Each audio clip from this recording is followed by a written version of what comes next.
جی students, امید ہے کہ آپ کو پریویس ڈسکشن بآسانی سمجھ میں آ گئی ہوگی۔ اب ہم کاربوہائیڈریٹس کے متعلق چند امپورٹنٹ باتیں بھی ڈسکس کرتے ہیں۔ Nutritional importance of carbohydrate. Carbohydrate آپ کو پتہ ہے کہ چیف سورس آف انرجی ہے، یعنی باڈی میں اگر انرجی کی ریکوائرمنٹ ہوتی ہے تو کاربوہائیڈریٹس ہی وہ مالیکیولس ہوتے ہیں، میکرو نیوٹرینٹس ہوتے ہیں جو جلدی سے میٹابولائز ہو کر انرجی دیتے ہیں اور انسٹنٹ انرجی دے دیتے ہیں۔ خاص طور پہ گلوکوز اور فرکٹوز اور سکروز، یہ وہ کاربوہائیڈریٹس کی قسمیں ہیں جو بڑی تیزی سے ایبزارب بھی ہوتی ہیں اور میٹابولائز بھی ہوتی ہیں، and they give instant energy. پھر ایک اچھے صحت مند جسم کے لیے 60 سے 70% کاربوہائیڈریٹس دن میں لینا ضروری ہیں، لیکن اس کا ہرگز یہ مقصد نہیں ہے کہ کاربوہائیڈریٹس جو ہے وہ ریفائنڈ شوگر کی صورت میں لیں، بلکہ وہ تو اور زیادہ نقصان پہنچاتی ہیں۔ یہ کاربوہائیڈریٹس زیادہ تر کوشش کرنی چاہیے کہ ہم سیریلز اور ویجیٹیبلز اور فروٹس سے حاصل کریں۔ یہ ایک صحت مند طرز زندگی ہے۔ اگر ریفائنڈ شوگرز یا آرٹیفیشل شوگرز کی طرف جائیں گے تو اس سے ویٹ گین ہونے کے چانسز بڑھ جاتے ہیں۔ Carbohydrates that are utilized by body are starch, glycogen, sucrose, lactose, glucose and fructose. یہ وہ کاربوہائیڈریٹس کی ایگزامپلز ہیں جو کہ باڈی بڑی تیزی سے ان کو ایکسیپٹ بھی کرتی ہے اور ان کو یوٹیلائز کرتی ہے for the growth and development. لیکن کچھ کاربوہائیڈریٹس ایسے ہیں جو کہ ہم لیتے تو ہیں لیکن وہ جزو بدن نہیں بنتے۔ اب یہ بھی ایک عجیب سی بات ہے کہ ایسے کاربوہائیڈریٹ کی پھر امپورٹنس کیا ہو جاتی ہے کہ جو جزو بدن نہ بنے لیکن اس کا لینا بھی بہت ضروری ہے ڈیلی بیسس پر۔ تو اس میں سر فہرست ہے سیلولوز۔ سیلولوز آپ کو پتہ ہے یہ پلانٹ سیل کے اندر ہوتا ہے۔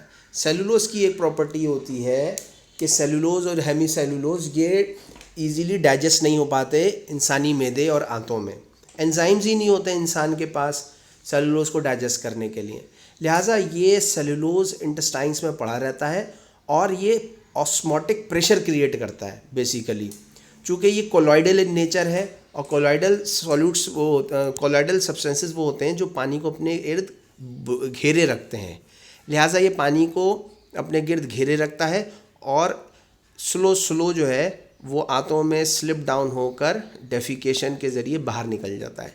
اس سارے پروسیس میں جو آسانی ہوتی ہے وہ آنتوں کو ہوتی ہے کہ آنتیں جو ہیں وہ ویسٹ مٹیریل یعنی فیسس کو بآسانی ایکسکریٹ آؤٹ کر سکتی ہیں۔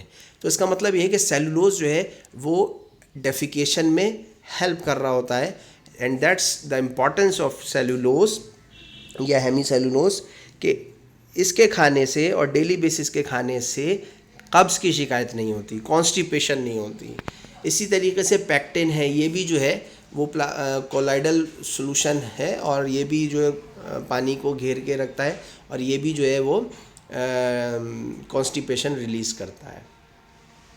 البتہ gums are different category. Gums کھانے سے قبض ہو جاتا ہے، اس سے ریلیز نہیں ہوتا۔ گم سے مراد یہ ہے کہ گوند، جو درختوں سے گوند نکلتے ہیں، یہ بھی ریگولر ڈائٹ میں تو نہیں ہوتے لیکن کچھ دوائیوں میں اس کا استعمال ہوتا ہے، تو یہ بھی ذکر تو ان کا کرنا پڑے گا کہ یہ باڈی ان کو یوٹیلائز نہیں کرتی ہے۔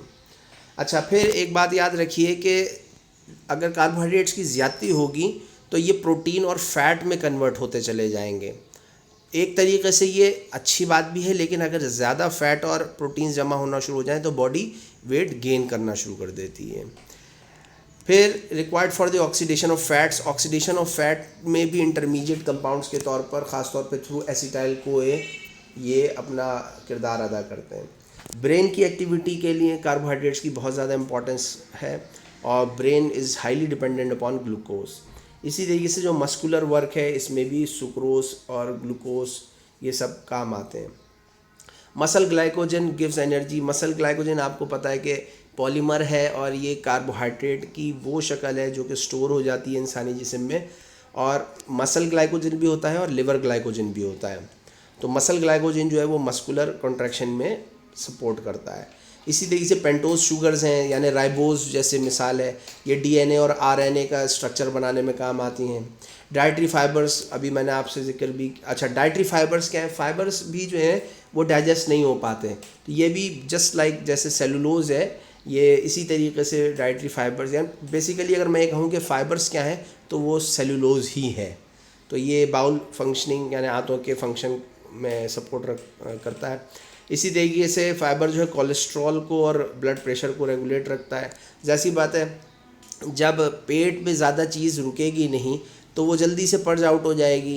لہٰذا اگر کسی نے ثقیل چیزیں کھا لی ہیں، فیٹی چیزیں کھا لی ہیں، آئلی چیزیں کھا لی ہیں اور اس کے بعد میں سبزی کا استعمال کر لے یا اس کے ساتھ سبزی کا استعمال کرے تو ایک اعتدال رہتا ہے اور کولیسٹرول ایبزارب نہیں ہو پاتا اور ہائی کولیسٹرول کی شکایت نہیں ہوتی. اسی طریقے سے بلڈ پریشر بھی ریگولیٹ رہتا ہے. پھر they adds flavour to the diet, ذائقے آتے ہیں مختلف قسم کے جو ٹیسٹ ہیں سبزیوں کے پھلوں کے، that are due to carbohydrates.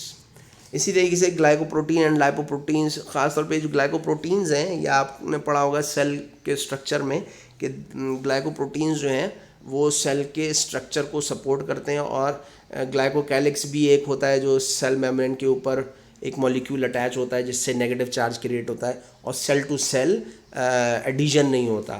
لہٰذا پوری اوور آل باڈی میں یہ شیپ مینٹیننس کے کام آتا ہے. امید ہے کہ یہاں تک آپ کے بات سمجھ میں آئی ہوگی. اگلی کلپ میں انشاءاللہ تعالیٰ اس کاربوہائیڈریٹ کی ایکسس اور ڈیفیشنسی کے اوپر ہم بات کریں گے.